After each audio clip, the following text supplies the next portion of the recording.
I didn't hear it this morning, but I was alerted to it, and I know that Sean played it, and also I think Ben did, filling in for Michael Laws this morning. This is it's a cooked bit of ranting from Kiri Tamihere-Waititi. And for those who didn't hear it, and for those who don't know who she is the daughter of John Tamihere, who of course is Te Pāti Māori's president and also the chief executive of Waipireta Trust.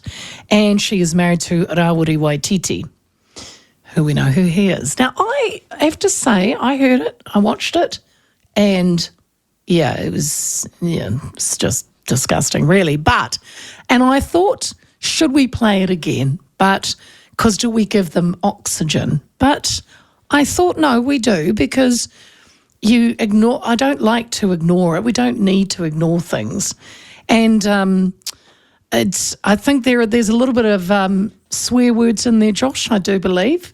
So apologies now, but we thought, got to hear it. It's a full 6-minute, but I wouldn't put you through it. I think we've got a bit of it. Here it is.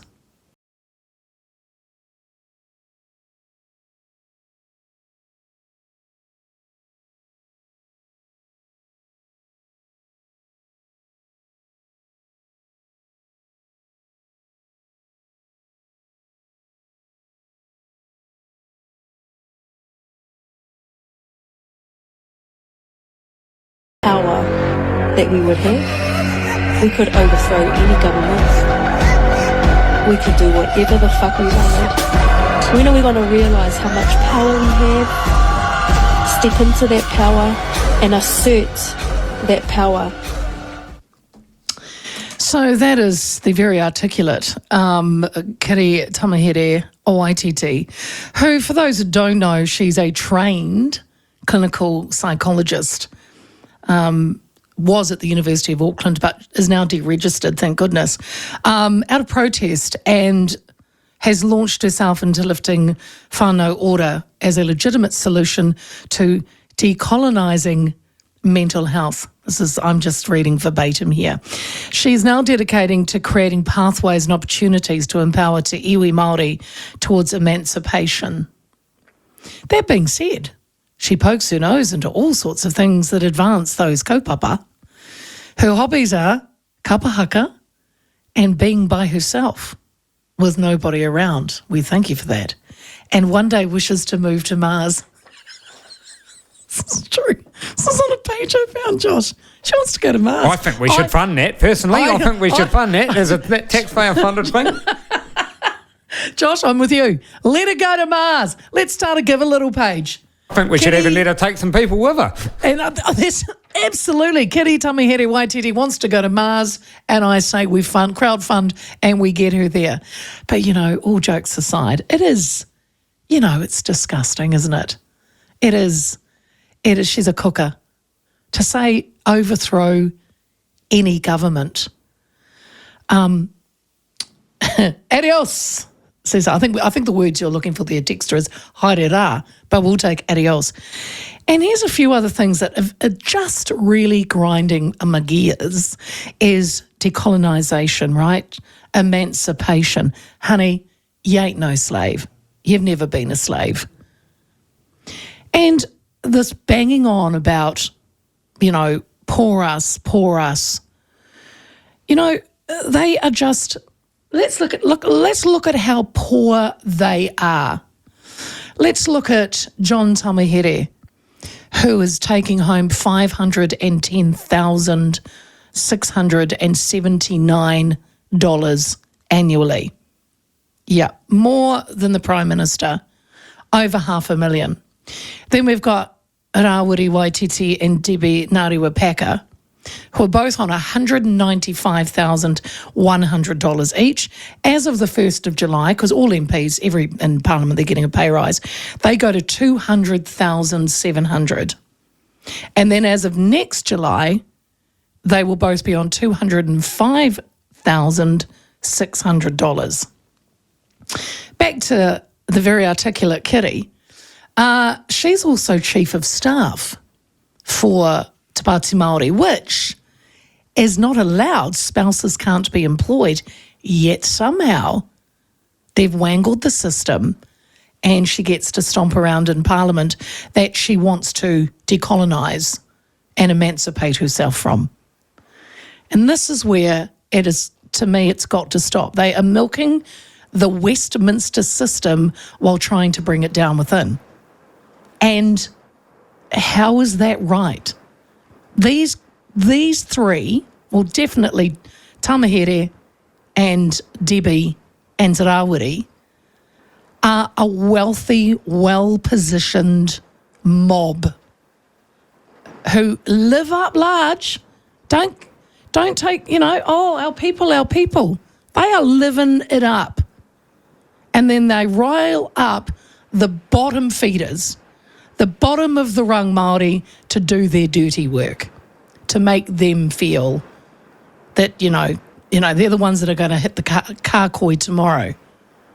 While these three are laughing and their banks are swelling. It is just too much. Apparently in the House today, Debbie stood up and she said, "My people have reached the very max of tolerance we can't take any more." And Winnie, of course, jumped up and he's been giving them a good serve this afternoon.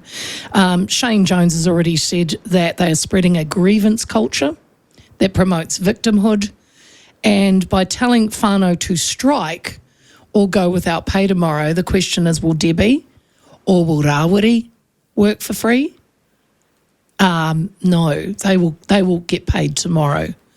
Their conduct is grossly disruptive and it is totally selfish. Yeah, so just when I heard that today, but that, and like I said, I was in two minds about playing it again, but someone said, "Please, Leah, I keep missing it," says Gareth. Well, I hope you heard it there. And what did you make of it? The crazy rants of a woman where, it's free, it's freedom of speech, isn't it? And then but overthrowing any government, is it treason? Is it, I think this morning I was having a chat to someone at the good team at the platform who said that a lawyer had rung in and said that no, it's not treason. That it was just, it's still seen as freedom of speech. I mean, you can jump on and say those things. From a woman who is in Parliament, I say it again, who is yes, they're opposition. Yes, I know, they're not in power, but they are paid by the taxpayer, by all of us, to say these things, to try to bring down,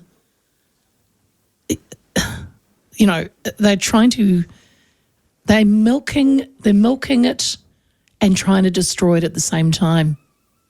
I don't know if I should be actually quite, proud to go, well done, you guys. But I do think, Josh, that we should give a little page going for Kiri, who says that one day she wishes to move to Mars. You'll probably get quite a bit of money quite quickly, I would say. Who wants to start the ball rolling?